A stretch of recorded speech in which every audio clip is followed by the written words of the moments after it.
I was born in Hamburg in the spring of 1914, just as the world was shifting under the weight of its own chaos. My father, a meticulous mathematics professor, spent his days lost in numbers and theorems, while my mother, a linguist, moved effortlessly between languages, her voice carrying the subtle cadences of French English and ancient Latin through our modest home. I grew up in a house where logic met poetry equations, danced with words, and every corner seemed to hum with curiosity. From an early age, I was fascinated by patterns, how the rotation of gears could produce motion, how letters could hide, meaning how the smallest anomaly could unravel the most intricate puzzle. I would spend hours dismantling clocks, typewriters, and any mechanical contraption I could find, learning their secrets and piecing them back together. My parents encouraged this, calling it my mathematical imagination, though they often warned me that curiosity in the wrong hands could be dangerous, especially as Germany marched toward war. Despite my quiet demeanor, I carried a restless spirit. I longed for challenges that stretched beyond the confines of classrooms and family discussions. I was not naive about the world outside our walls. News of military maneuvers, political upheavals, and whispers of a looming conflict filtered into our home, but I felt in my heart that my talent might one day serve a purpose greater than myself. And yet beneath that eagerness was a flicker of fear. I knew the coming years would test not only my intellect, but my conscience.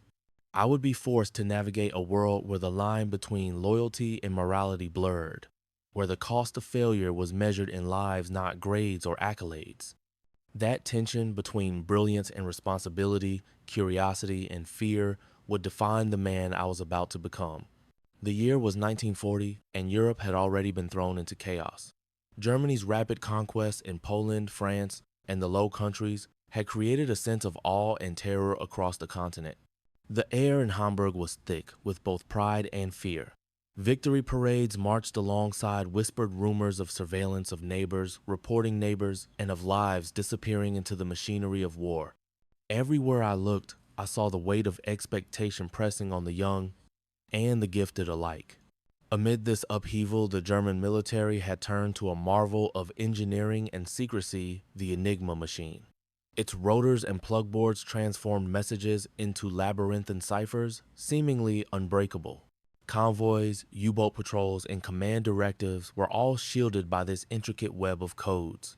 To the untrained eye, it was just another machine, but to someone with an understanding of logic, probability, and language, it was a puzzle of almost mythical complexity. For the Allies, each encrypted message represented countless lives at risk, ships lost to the relentless U-boat campaign, and the precarious balance of naval dominance in the Atlantic. Life at home mirrored the tension abroad. The streets were filled with propaganda posters extolling loyalty to the Reich, while newspapers carried triumphs and occasional losses, all carefully curated. Families whispered in corners, careful with their words. Curiosity, innovation, and dissent were dangerous commodities. And yet, it was precisely in this climate that a mind like mine would find both its challenge and its calling. I could see, even as a young man, how the tides of history would sweep individuals into roles they never imagined. The line between survival and complicity, between contribution and conscience, was already blurred. For me, the path ahead would not only test my intellect, but also demand that I measure each decision against a moral compass I was only beginning to understand. The world I was entering was one of shadows, codes, and secrets, and I would soon discover that every solved puzzle came with a weight far heavier than I had ever anticipated. When the summons arrived, I felt a knot tighten in my stomach. I was being called to join a specialized unit tasked with cryptographic work, deciphering the enemy's messages, the kind that determined the fates of fleets, convoys, and countless lives. My parents' cautious pride battled with my own anxiety. To leave Hamburg was not just to leave home, but to step into a world where every calculation, every guess, every error carried consequences far beyond what I had ever faced. I remember the last night at home vividly.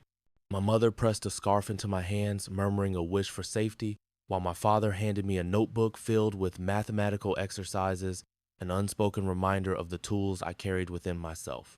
The streets outside were quiet, yet every shadow seemed to whisper the dangers ahead. I knew that curiosity alone would not suffice. It had to be tempered with precision discipline and a readiness to face moral dilemmas that no classroom could teach. The train ride to Bletchley Park was a blur of fields and forests, yet inside me the mind raced. I imagined the Enigma machine before me, its rotors spinning wires, humming letters, scrambling, hiding truths and secrets. I knew that the challenge would push me to the limits of intellect and endurance. And even as fear pressed at my chest, a flicker of resolve ignited. I would face this puzzle head on, not merely for duty, but for the lives that hung precariously on every decrypted message. Arriving at Bletchley Park, the reality of the task before me settled like a weight in my chest. The sprawling estate with its orderly rows of huts and the hum of machines seemed calm at first glance, but beneath that calm lay a storm of intellect, secrecy, and relentless pressure. Every person I passed carried the same tension, a mixture of determination and exhaustion. Each face hinted at long hours spent deciphering the seemingly indecipherable, at victories celebrated in silence and failures that could haunt for weeks. I was about to confront the Enigma machine itself, an intricate web of rotors, plugboards, and shifting ciphers. Every day the codes would change, leaving no room for error. I understood that one misstep could mean the loss of ships, men, and entire missions. The enormity of the responsibility pressed heavily on me. It was no longer a puzzle in a notebook. It was a living, breathing force shaping the course of the war. Even as I felt excitement at the challenge, fear gnawed at the edges of my resolve. The mental strain would be relentless, the hours long, and the stakes higher than anything I had imagined. I would face moral dilemmas, ethical quandaries, and the burden of decisions that extended far beyond the quiet walls of Bletchley Park. And yet, beneath the pressure and uncertainty, a spark of determination burned. I knew that my intellect, my training, and my courage would be tested in ways I could not yet foresee. The path ahead was shrouded in shadows and secrecy, but I also sensed that the work I was about to undertake could tip the balance of lives, fortunes, and perhaps the war itself. The challenge loomed ahead, complex, unyielding, and utterly consuming. The morning I arrived at Bletchley Park, the air was crisp and heavy with the scent of damp earth and coal smoke. The sprawling estate, once a stately home, had been transformed into a labyrinth of huts and temporary structures. Inside, the faint hum of machines mingled with the whispers of mathematicians, linguists, and engineers hunched over tables cluttered with wires, papers, and clocks. It felt less like a workplace and more like the nerve center of a secret world, one where each click, each scribbled note might alter the course of the war. I was immediately assigned to a training group, a small cohort of brilliant but anxious minds from across Europe. There were Polish cryptographers who had fled the German advanced, young British mathematicians fresh from universities, and a few linguists who spoke half a dozen tongues fluently. Each of us carried the same mixture of awe, fear, and quiet determination, aware that the stakes were unlike anything we had faced before. Our instruction began with the Enigma machine itself.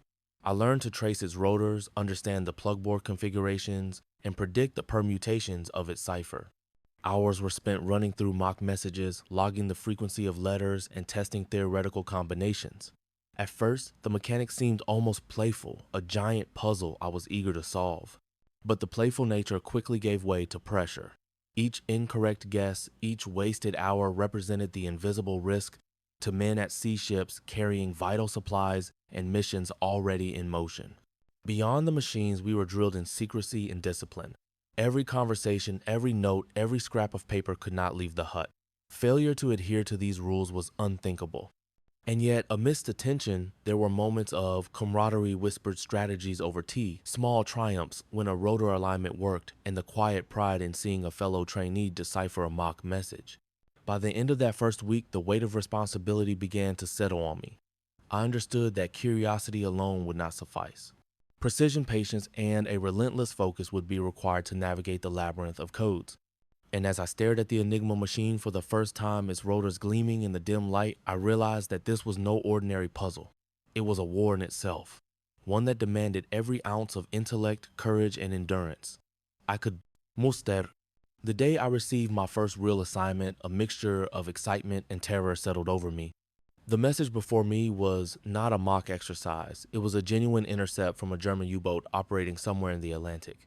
The significance of what lay in my hands was almost impossible to grasp. This was more than a puzzle. It was a matter of life and death. Each letter, each rotor setting could mean the difference between a convoy reaching port safely or being torn apart by torpedoes. My workstation was cluttered with sheets of paper, a notebook filled with probability tables, and the Enigma machine itself with its rotors gleaming under the dim light. I carefully reviewed every detail, tracing the possible rotor combinations and consulting the reference charts we had memorized during training. The plugboard alone could create millions of variations, and I knew that a single oversight could render the entire effort useless. Hours passed in near silence, broken only by the occasional muttered calculation or the soft scratching of a pencil. I tried one combination after another, adjusting for known phrases and common letter patterns, but the message remained stubbornly indecipherable. Frustration gnawed at me, and for the first time I felt the crushing weight of responsibility. These were not abstract exercises. Somewhere out there, ships were vulnerable crews in peril, and I was the only link between them and safety. When I finally made a small breakthrough correctly predicting a rotor alignment and revealing part of the message, the relief was immense. I whispered the result to my supervisor, who nodded silently, the faintest smile betraying his approval. It was a minor victory, yet it carried the gravity of success and failure intertwined. That evening, I wrote a letter to my family, careful not to reveal the nature of my work, but hinting at the intensity of the challenge. I spoke of long hours, new friendships, and the strange satisfaction of finally seeing the patterns emerge. Even as I felt pride, the anxiety lingered. Every solved message would be followed by another more complex, more urgent. The war, it seemed, would not wait for us to catch our breath. By the time I lay down that night, exhaustion and exhilaration wove together. I realized that this first assignment was only the beginning, a small window into the relentless consuming task that lay ahead.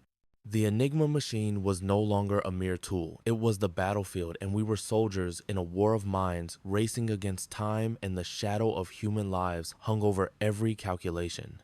As I struggled with my first intercepts, the wider war raged around us, reminding me constantly of the stakes.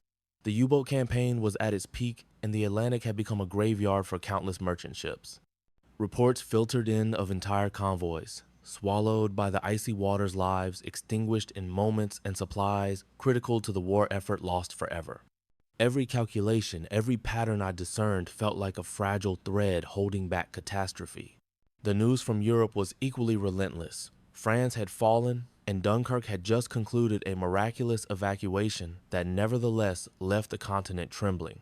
Germany's blitzkrieg seemed unstoppable, and the Allies were scrambling to regroup.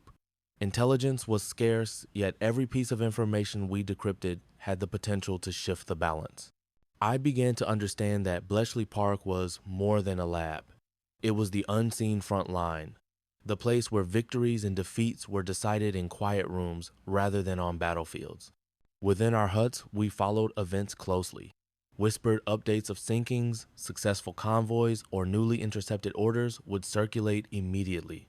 These snippets of history were alive and urgent, shaping our work minute by minute. I saw the human cost behind the numbers, the sailors whose lives depended on our deductions, the families awaiting news, and the soldiers who marched unaware that somewhere in a quiet English countryside, a group of mathematicians and linguists fought an invisible war on their behalf. This context weighed on me heavily. The hours I spent hunched over rotors and cipher sheets were not abstract exercises. Each misstep might ripple outward into disaster. Conversely, every breakthrough carried the thrilling awareness that our work could directly save lives, disrupt enemy operations, and turn the tide in critical naval engagements. By the end of those first weeks, I realized how inextricably our personal experiences were entwined with history itself. Each decrypted message was a small but vital intervention in the grand narrative of the war. Bletchley Park was a crucible, and within it I was learning the delicate art of balancing logic, intuition, and human consequence, a skill that would define the coming years of unrelenting mental warfare. Life at Bletchley Park was a constant balance between intense focus and the subtle camaraderie that made it bearable. Each day we were surrounded by brilliant minds, each with their own specialties: mathematicians calculating probabilities, linguists identifying likely words, engineers tinkering with machines. The diversity was staggering, yet it was also our greatest strength. I quickly learned that no single person could solve a message alone. Collaboration was essential. I found myself drawn to a small group of fellow trainees. There was Marta, a Polish cryptographer whose sharp wit and deep understanding of Enigma's rotor mechanics often left me in awe. Thomas, a young British mathematician who approached each problem with a patient, methodical mind. and Ingrid, a Norwegian linguist whose intuition for patterns in language sometimes solved problems we could not tackle through logic alone. Together we became a silent team, communicating mostly through quick gestures, murmured observations, and shared charts sprawled across tables. Through trial and error, I began to refine my own approach. I learned to notice subtle patterns in repeated letters, predict rotor positions with greater accuracy, and anticipate the ways German operators might vary their ciphers. Failures were inevitable, and each one was a lesson in patience and resilience. I began to understand that skill alone was insufficient. Success required adaptability, teamwork, and the courage to trust both intuition and logic. Our interactions went beyond technical matters. Quiet jokes over tea breaks, whispered reassurances during late-night sessions, and shared sighs of relief when a particularly stubborn message fell into place forged bonds that felt stronger than anything I had known. We were a microcosm of Europe itself, united by necessity, yet diverse in background and perspective. By the end of the first month, I noticed tangible growth.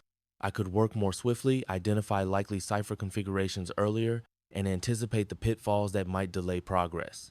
Yet, I also became acutely aware of the pressure that would only intensify in the months ahead.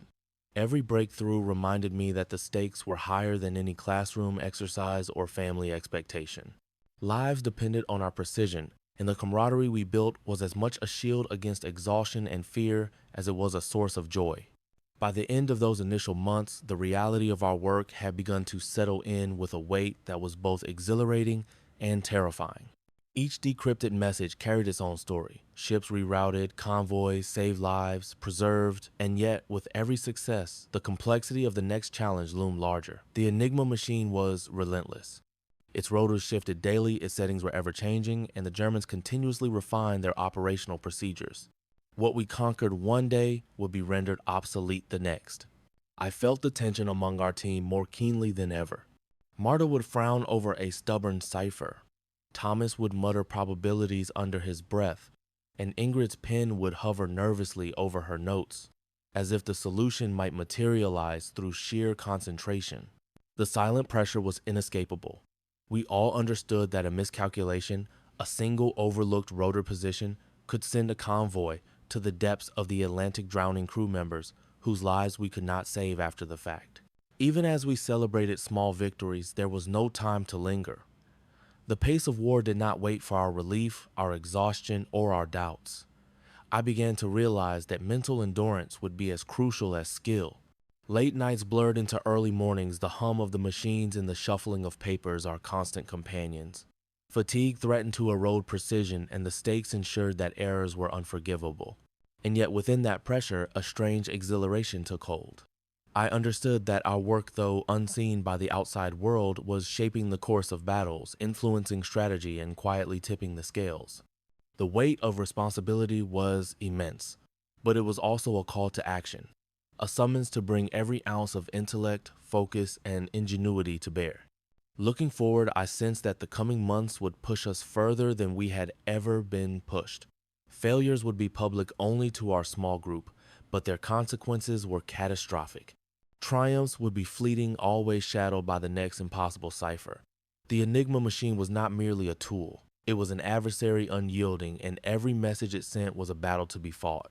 I steeled myself for what lay ahead, aware that this was only the beginning of a war that would test not just my mind, but my endurance, my morality, and the very core of who I was. The first truly harrowing message arrived on a damp morning, carried in by a runner whose hurried steps echoed through the corridors of Bletchley Park. Unlike the exercises we had been trained on, this intercept was real, raw, urgent, and alive with the potential for disaster. It was from a U-boat operating in the North Atlantic, a vessel we knew could annihilate an entire convoy if we failed to decode its plans. The weight of responsibility pressed on me instantly, and I felt the familiar twinge of fear knotting my stomach. At my workstation, the Enigma machine gleamed under the harsh glow of a desk lamp. Its rotors spun silently, as if mocking me, the plugboard's tangled wires threatening to outwit every calculation I had prepared.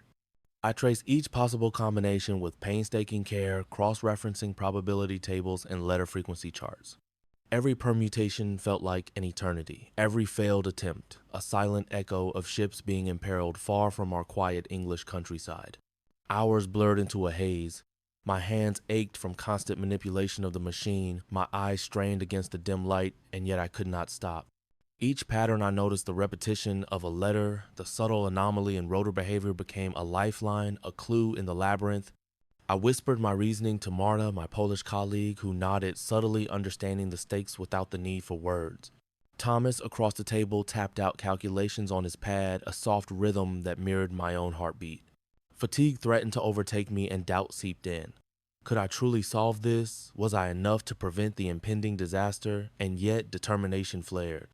I reminded myself that intellect and persistence were our greatest weapons, and every second counted. With a final adjustment to the rotor settings, I ran the test sequence, holding my breath as the letters on the paper aligned into something comprehensible, a message detailing the U-boat's route and target convoy. Relief crashed over me like a wave, but it was tempered by the sobering knowledge of what we had just accomplished. Lives had been spared today, yet the next challenge would arrive before we could catch our breath. The victory was immediate and yet transient, a fleeting affirmation that our work mattered, but never permanent in the relentless tide of war. As I leaned back in my chair, exhausted and exhilarated, I realized for the first time the true nature of our battlefield. It was silent, invisible, and intellectual, yet the stakes were no less real than any firefight. Here, in the dim light of a crowded hut, with rotors spinning and mind straining, I had faced my first intellectual battle and I had survived it, but I knew the war of the mind was only beginning. A week after our first successful decrypt, the shadow of tragedy fell over our small group. Marta, the brilliant Polish cryptographer whose sharp intuition had often guided us through the most confounding ciphers, failed to arrive at the hut one morning. Whispers circulated quickly she had been discovered as an informant by German agents during a covert operation in France. Her evacuation had failed and the news spread like a cold wind through Bletchley Park. The silence in our hut that day was suffocating. Thomas stared at his notebook without writing a word, his pencil trembling slightly, and Ingrid's usually precise notes were scattered, as if her mind could not focus on any order. I felt an emptiness that went beyond friendship. It was the realization that even here in the safest, seeming corner of England, the war had a reach that could snatch away those we depended on. For hours I sat at my desk, unable to touch the rotors or the plug board. The machine before me seemed alien, its familiar hum now a reminder of what could be lost. I kept replaying the last conversation I had with Marta, her quiet laugh, when I miscalculated a rotor sequence, the way she had encouraged me when a message resisted our attempts. Each memory was a dagger of both warmth and grief. The loss was not just personal. Operationally, it was a blow. Marta had been one of our most intuitive code breakers, able to see patterns others overlooked. Without her, our team would have to stretch thinner, think harder, and compensate for the absence of her insight. I understood painfully that failure to adapt could have real consequences. Ships sunk, lives lost, missions compromised. That evening, I wrote in my notebook not a letter this time, but a private reflection. I acknowledged the fear that had taken root in me, the quiet rage at the war that had claimed her, and the heavy responsibility that now fell on my shoulders. I vowed silently to honor her memory, to push through exhaustion and doubt, to approach every subsequent cipher with the rigor and care she would have demanded. In the days that followed, the team adjusted our grief, a shared undercurrent beneath the clatter of machines and the scratching of pencils, and yet the emptiness lingered. Every rotor I turned, every permutation I tested, carried the weight of Marta's absence. I began to understand a bitter truth in this war of minds. Our victories would always be tempered by losses, our triumphs inseparable from the shadow of what we could not prevent. The weeks that followed Marta's disappearance blurred into a relentless cycle of decoding and exhaustion. Messages arrived without warning, sometimes dozens in a single day, each more complex than the last.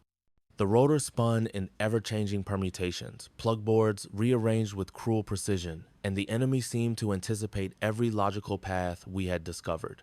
Each failure felt personal, each delay a phantom echo of potential disaster in the Atlantic.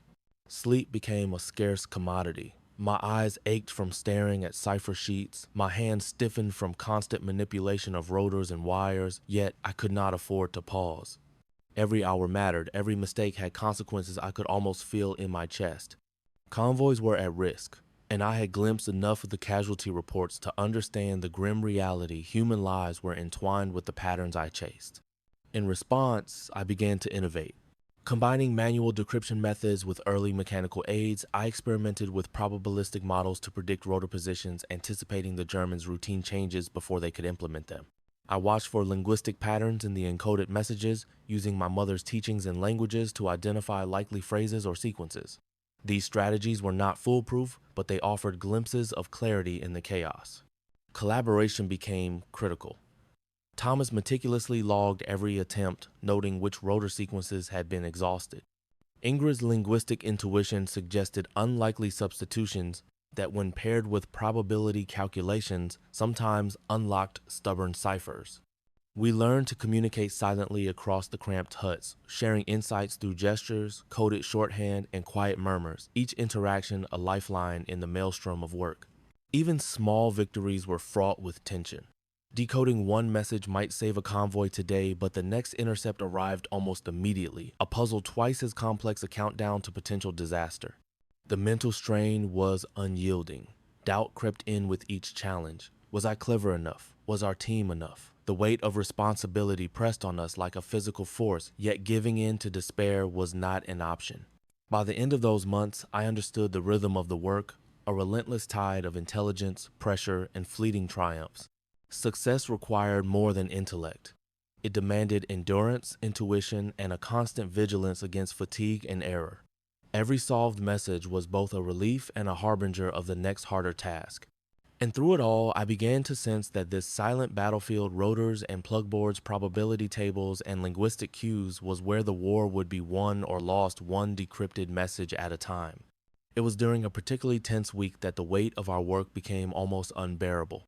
A decrypted message revealed the planned movements of a convoy, but also included information about civilian shipments and neutral vessels. My hands trembled as I traced the letters across the paper. The realization hit me with the force of a tidal wave. Every calculation, every prediction we made had consequences that extended far beyond the military objectives.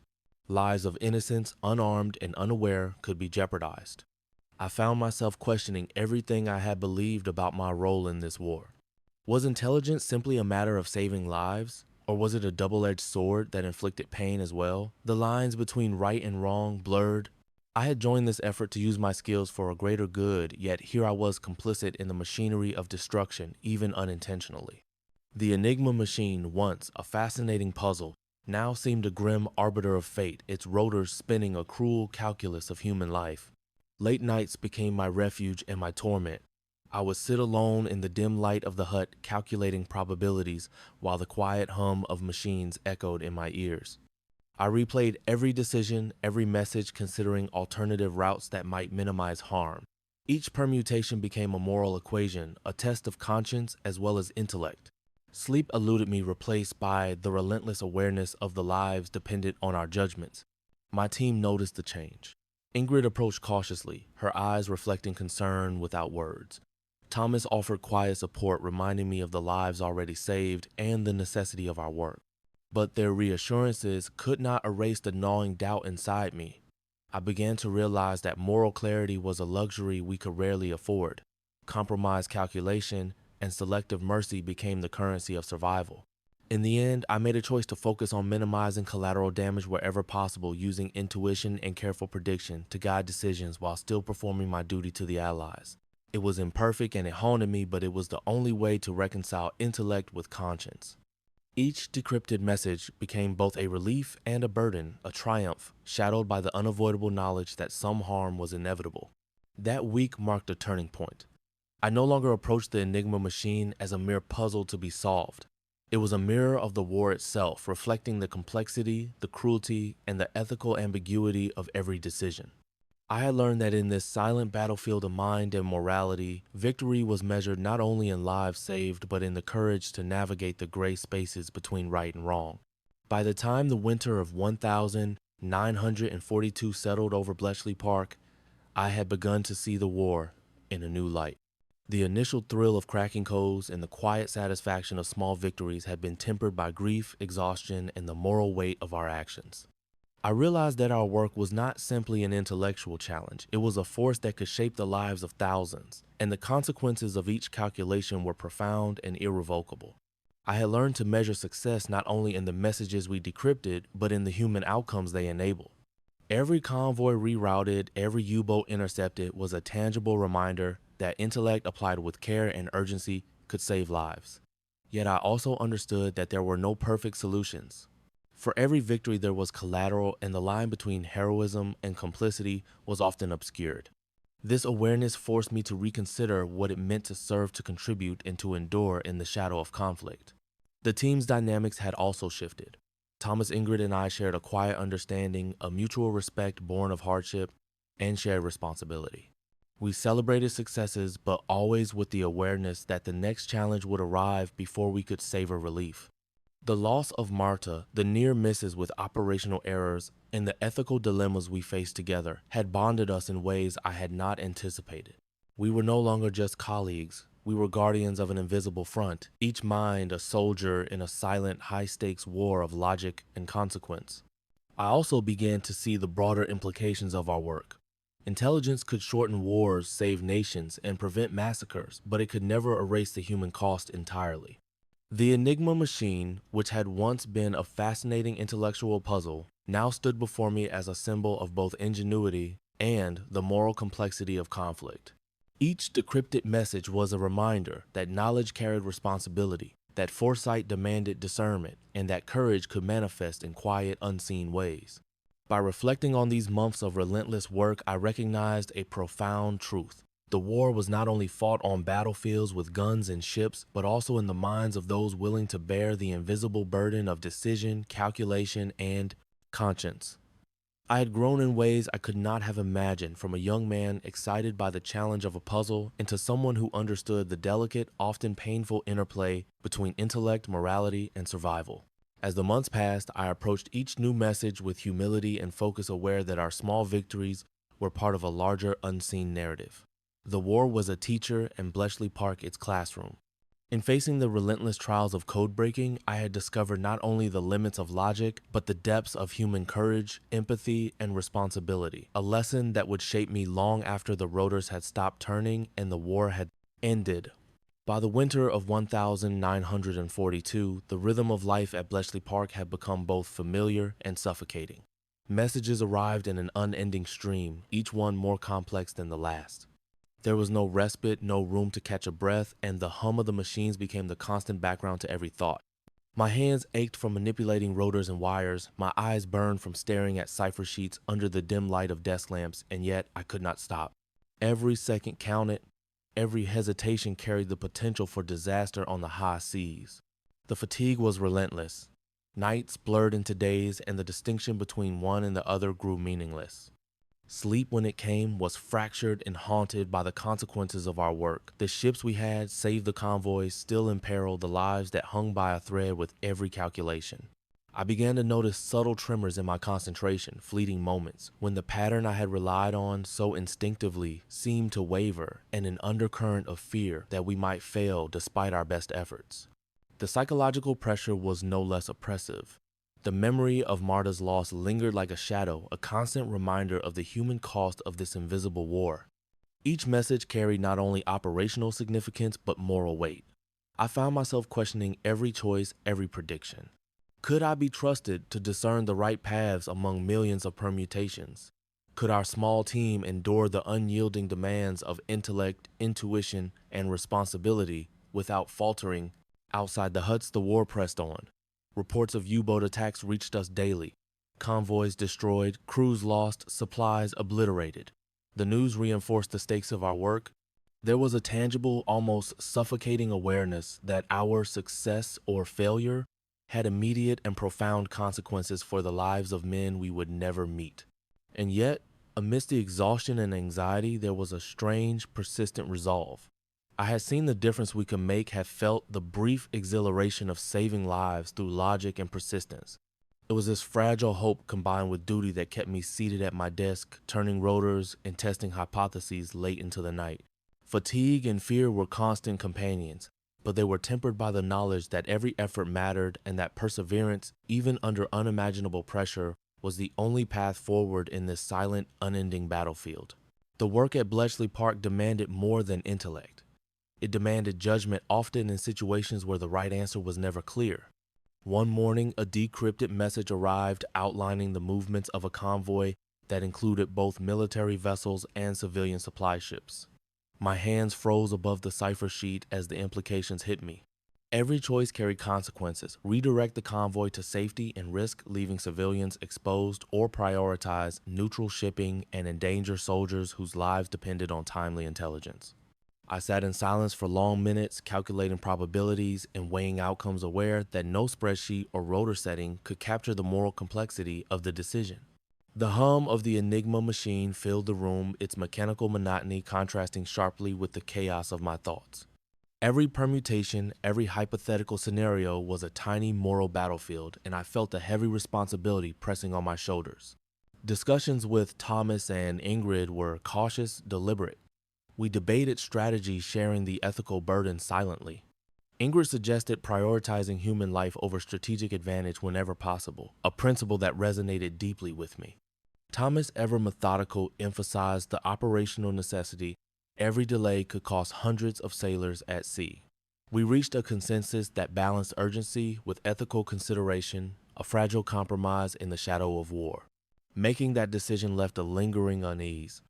Even as I sent the revised orders, recalculated rotor positions, and ensured the decrypted intelligence reached the appropriate channels, I could not shake the thought that harm, however minimized, was inevitable.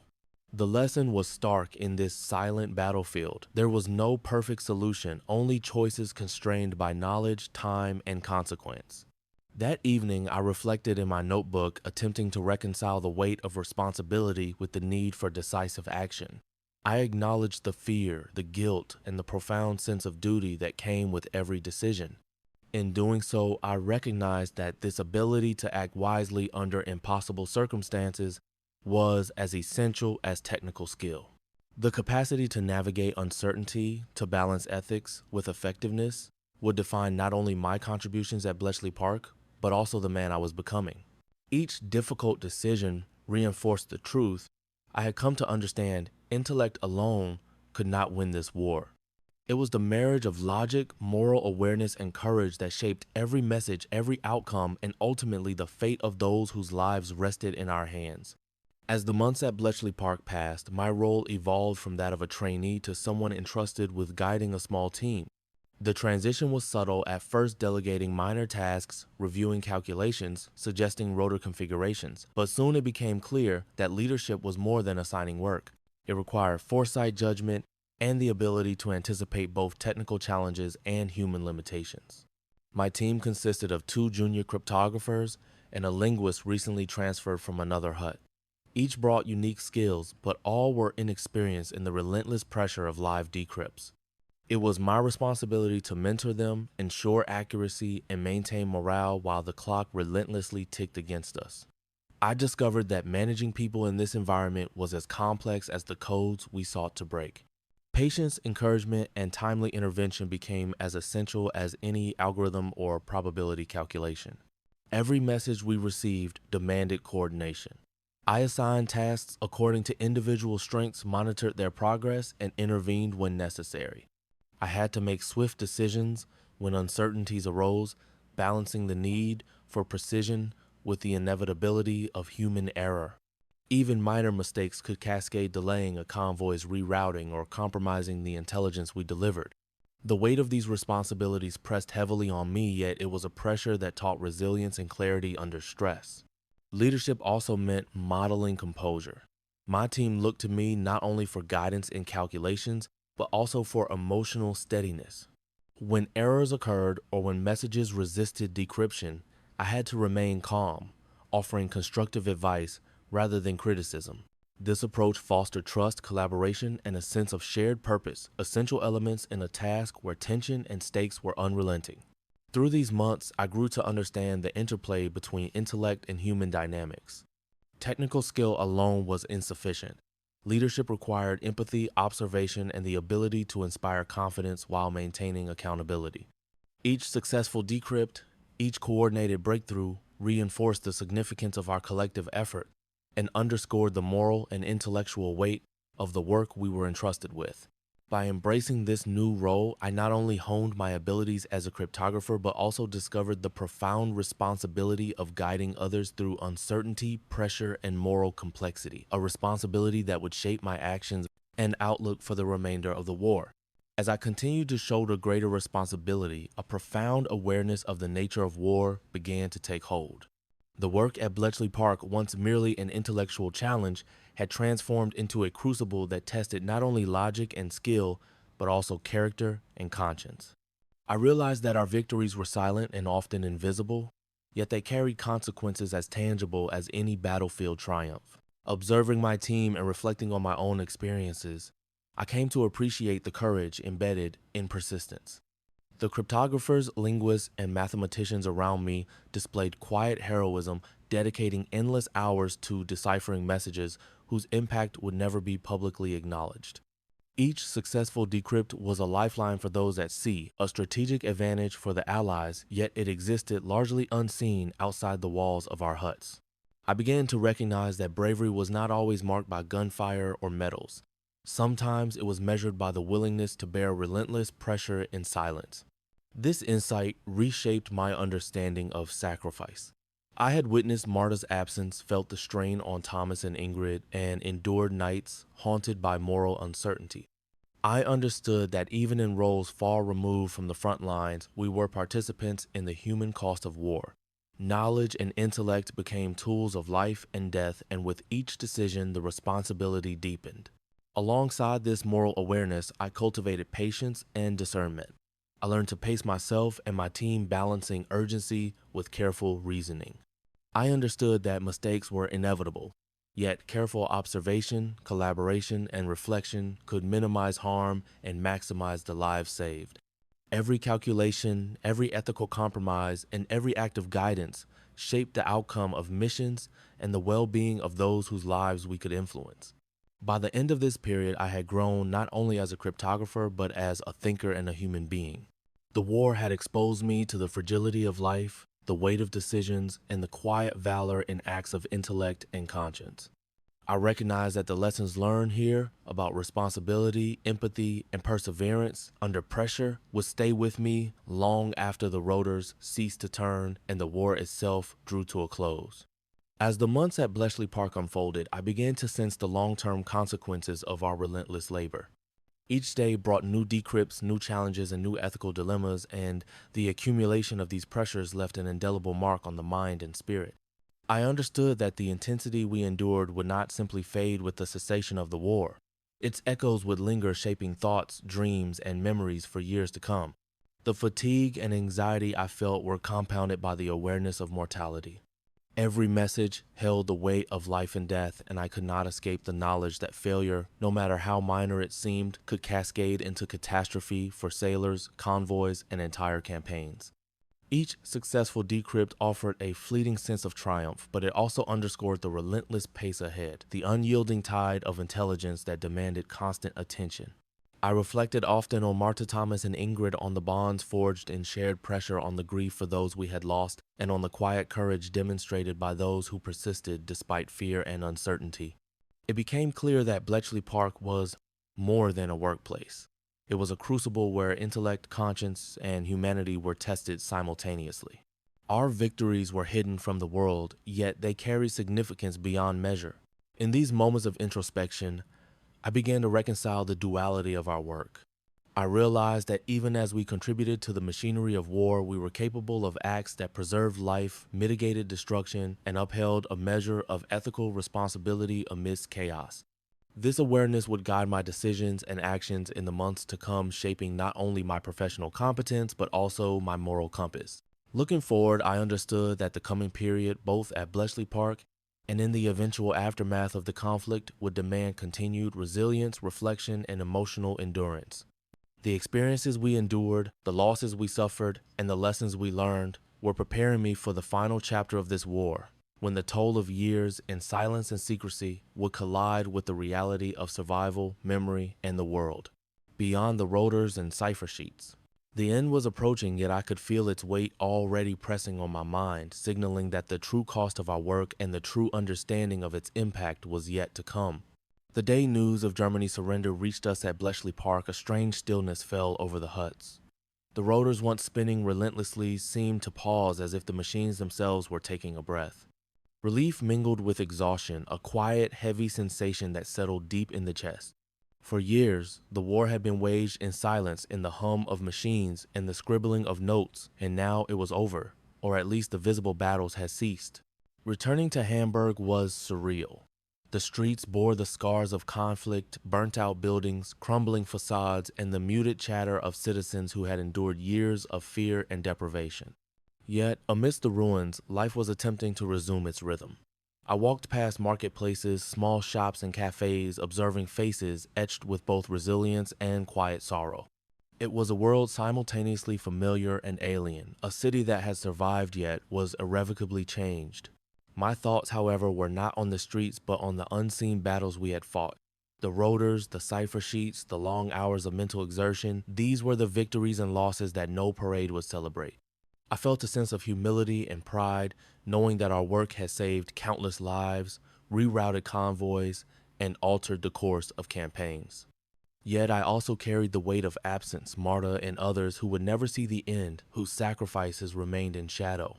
Walking through Hamburg, I sensed the paradox of peace. The war was over, but the echoes of tension, fear, and moral weight lingered.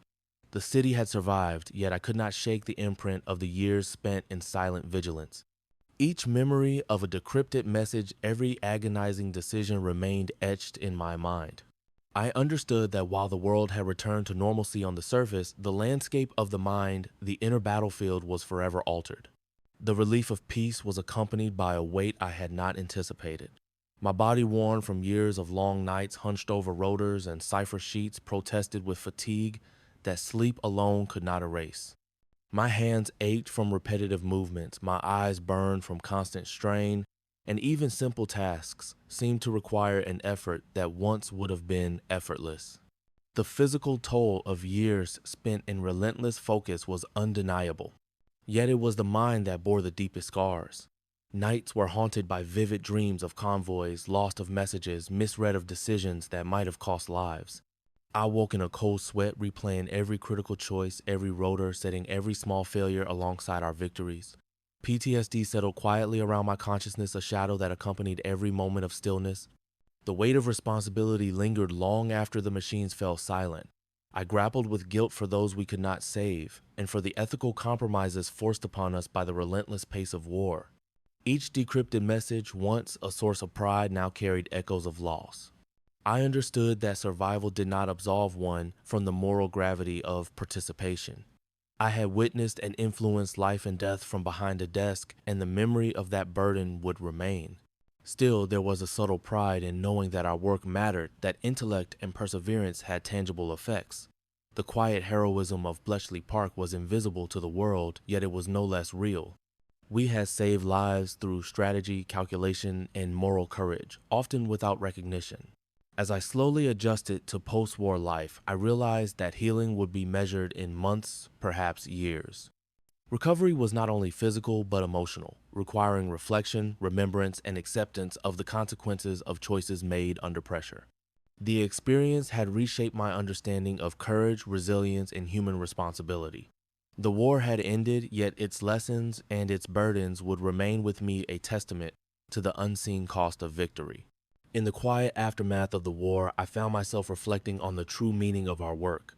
The rotors and cipher sheets, the endless hours of calculation and collaboration were more than intellectual challenges. They were instruments that shaped the fate of thousands. I realized that the courage we displayed was silent, our victories largely invisible, yet the impact was profound.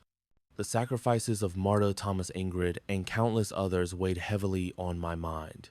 Their dedication and talent had preserved lives, guided strategy, and altered the course of the conflict, often without recognition. I came to understand that heroism could take many forms, and that intellect and perseverance were as critical to survival as courage on the battlefield. Through this lens, I saw the moral complexity of our work. Each decision we made carried consequences, some unavoidable, others mitigated through careful thought and ethical consideration. The experience taught me that responsibility was inseparable from knowledge, and that every act, however small or unseen, could ripple outward with profound effects. As I looked toward the future, I resolved to carry these lessons forward. The war has shown me that the preservation of life, the pursuit of truth, and the application of intellect in service of others were enduring responsibilities. Though the world may never know the full scope of what was accomplished within the walls of Bletchley Park, the legacy of that silent struggle, the lives saved, the principles upheld, and the moral discernment exercised would remain with those of us who had borne witness. Ultimately, I understood that the truest measure of our efforts was not recognition, but the quiet assurance that knowledge, courage, and conscience had intersected in ways that mattered. This realization shaped the remainder of my life, a compass forged in the crucible of war guiding me toward purpose and understanding beyond the battlefield. Even now, long after the rotors have stopped turning and the war has receded into history, the memories linger. I carry with me the hum of machines, the scratch of pencil on paper, and the silent weight of decisions that once determined life and death. Those years at Bletchley Park taught me that courage is not always visible, and that the most profound acts of service are often unrecognized. I have come to understand that intellect and conscience are inseparable in moments of true consequence. Every message decrypted, every calculation made under pressure was a testament to human resilience and moral responsibility. The victories were quiet, the losses permanent, yet the knowledge that our efforts saved lives and shaped history endures. In reflecting on it all, I see the war not just as a series of battles, but as a crucible for growth, understanding, and ethical awareness. The lessons remain vivid: the importance of perseverance, the weight of responsibility, and the enduring value of silent sacrifice. These truths carried within memory are the legacy of our work, an enduring reminder that even in the darkest times, intellect, empathy, and courage can leave an indelible mark on the world.